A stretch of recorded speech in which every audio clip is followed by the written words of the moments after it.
Өңірде ізгілік елшісі атауымен жаңа жоба іске қосылды. Мақсат жастарды ізгі қасиеттерге баулып, қайырымды істерге шақыру.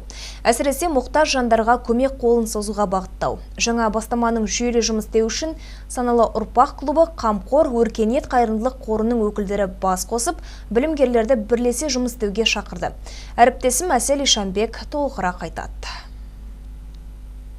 Мемлекет басшысы келер жылды еріктілер жылы деп жариялады. Осыған орай еліміздің әр өңірінде ізгілік елшісі атауымен жаңа жоба іске асырылуда. Жобаның көздегені ерікті жандарды бір арнаға тоғыстыру. Сондай-ақ қоғамдық қорларының арнайы штабын құру. Өйткені көптеген қайырымдылық қоры бір отбасыға бірнеше мәрте көмек қолын созады. Ал басқа да көмекке мұқтаж жандар назардан тыс қалатын сәттер жиі кездеседі екен. Олқылықтардың орнын толтыру мақсатында штаб жанынан көмекке мұқтаж жандардың тізімі құрылмақ. Жобамыз енді ерекшелігі ол тек біз 3 пул құрамыз. Біріншісі ол мұқтаж еткен отбасылар мен мүмкіндігі шектеулі жандардың пулы, екіншісі ол демеушілердің пулы. Демеушілер дегенде тек қана қаражаттай көмектеспейді олар.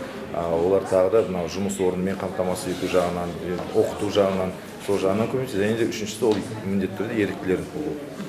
Және де осы 3 пулды бір жаққа үлестіріп, жұмысы сол бағытта, бағанамен айтқан бағытта біз жалғастырамыз. Еске сала кетсек, былтыр еліміздегі жоғары оқу орындарында саналы ұрпақ клубы құрылған. Осыған орай жиын барысында шаһардағы университеттердің жауапты мамандары жастар алдында клубтың атқарып жатқан жұмыстарымен бөлісті. Алдағы уақытта бұл жаңа жобаға да өз үлестерін қосуға айрықша дайын екендерін айтып өтті. Ерікті жастардың деңгейі өте жоғары, себебі тек қана сыбайлас жемқорлыққа қарсы бағытталған ерікті емес, қайырымдылыққа бағытталған, өздерін еркін түрде айта алатын мүмкіндігі шектеулі жастарға, үлкен азаматтарға, қала тұрғындарына көмектесу барысында өзіміздің ерікті жастарымыз үлесі зор.